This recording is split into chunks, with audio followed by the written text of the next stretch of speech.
पाण्यासाठी हे जीव तर मरती, जीव जीवाला काहे छळती।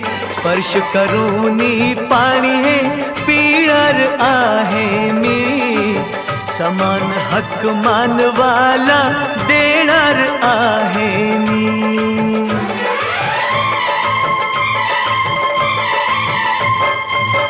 पाऊल पुढचे पुढे टाकणार आहे मी, पाणी चवदार तळ्याचे चाखणार आहे मी, पाणी चवदार तळ्याचे चाखणार आहे मी।